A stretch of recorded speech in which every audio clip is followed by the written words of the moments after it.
మరి ఇప్పుడు ఆ అమ్మాయి అయినా ఇప్పుడు అంత ఏజ్ గ్యాప్ ఉంది. ఒకవేళ నిజంగా పెళ్లి చేసుకోవాలని అనుకుంటుంటే గనక మరి ఎలా ఎలా ఇదైంది ఆ అది అమ్మాయి? లవ్ పిచ్చిది, గుడ్డిది, ఎడ్డిది అని అనుకోవచ్చు సార్ ఇప్పుడు.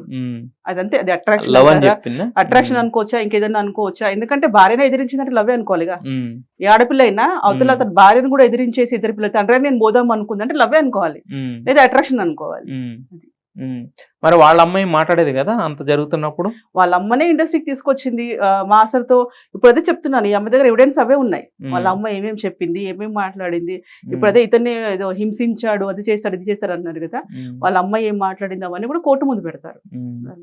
అయితే ఒక పేరు అంటే మనం ఎవిడెన్స్ లేకుండా మాట్లాడకూడదు కానీ బట్ అల్లు అర్జున్ అనే పేరు ఎక్కువ వినిపిస్తుంది కదా లేదు దీని సార్, మీద? సేమ్ అదే నేను అదే అంటున్నాను. ఆ! ఇప్పుడు మనకి ఆధారాలు లేనిది లేవు. బట్ కానీ ఏదో ఎక్కువ ఆ పేరు బాగుంది కదా వినిపిస్తుంది. హ్మ్. అని లేదు. కాకపోతే అక్కడ అక్కడ ఎందుకు ఈ పేరు వస్తుంది అంటే హ్మ్. ఆ ప్లేస్‌లో ఇష్యూ జరిగింది అని అంటున్నారు కాబట్టి, హ్మ్. సో ఆ సినిమాలో వాళ్ళు కూడా కూర్చోబెట్టి మాట్లాడారు, సెటిల్మెంట్ చేశారు అది అని అంటే, హ్మ్. సెటిల్మెంట్ ఎందుకు చేస్తారు సార్? ఇద్దరు భార్యాభర్తలా? హ్మ్. ఇండస్ట్రీ అవన్నీ ఏం పట్టించుకోదు. హ్మ్. వర్క్ వరకే వర్క్ సంబంధం. హ్మ్. అది. సో, అంటే మరి ఇప్పుడు 'జానీ మాస్టర్' నెల్లూరు నుంచి వచ్చి ఇప్పుడు ఆయన ఎనమాల ఎవరు లేకుండానే ఎదిగి ఈ రేంజ్ దాకెళ్లారు హ్మ్. గదా! సో, ఇప్పుడు మరి ప్రెజెంట్ ఈ అమ్మాయి ఎంతకాలం అయింది మాస్టర్ దగ్గర నుంచి మానేసి? తర్వాత ఎంతకాలం నుంచి ఈయన సెపరేట్‌గా వేరే అసిస్టెంట్‌లు పెట్టుకొని చేస్తున్నారు? అసిస్టెంట్లు ఎప్పటి నుంచి ఉంటారు. అసిస్టెంట్‌లు ఉంటారు. అసిస్టెంట్లు 4, 5 మెంబర్స్ ఉంటారు. దాంట్లో ఈ అమ్మాయి వెళ్ళిపోయి వచ్చి ఆహ్, నితిన్ సాంగ్ అనుకుంటాను సార్ లాస్ట్ చేసింది. నితిన్ రాగ్ అంటే ఇప్పుడు నితిన్ గారి సాంగ్ ఈ మధ్య జరుగుతుంది కదా! అది హ్మ్. సాంగ్ లాస్ట్ ఎంత అనుకుంటాను. ఎంతకాలం అయింది ఈ అమ్మాయి అయితే ఎళ్ళిపోయి? నాకు తెలిసి ఈ అమ్మాయి అసిస్టెంట్ చేయక 1 ఇయర్ అయింది అనుకుంటున్నా. హ్మ్. మరి 1 ఇయర్ నుంచి 1 రాకుండా ఇయర్, ఇప్పుడొచ్చి 1/2 ఇయర్ అదే పెట్టడానికి అనుకుంటా.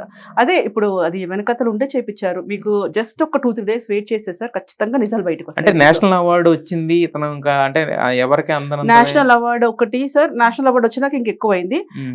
ప్రెసిడెంట్ అయ్యారు కదా! హ్మ్. తర్వాత పొలిటికల్‌గా తిరుగుతున్నారు కదా! హ్మ్. సాంగ్ అది హ్మ్. చేశారు కదా! హ్మ్. హ్మ్. యాక్చువల్ అంటే నిజంగా అంటే పవన్ కళ్యాణ్ గారి సాంగ్ చేసిన తర్వాతనే కొంచెం ప్రాబ్లమ్స్ ఎక్కువ ఫేస్ చేస్తున్నారు. హ్మ్. అది. అంటే పొలిటికల్‌గా కూడా ఒక యాంగిల్ ఉండొచ్చని అనుకుంటున్నారా మీరు? ఉండొచ్చేమో. ఆ! దీని వల్ల. హ్మ్. ఓకే. మీకు తెలిసిన దాన్ని బట్టి ఓవరాల్‌గా అంటే ఇప్పుడు ఇంతవరకు కూడా నాకు తెలిసింది, చూసిందే నేను మాట్లాడాను. సో హ్మ్. వీటిని ఎందుకు నేను అంత స్టాండ్ తీసుకోవట్లేదంటే జస్ట్ ఊహాగానాలు. హ్మ్.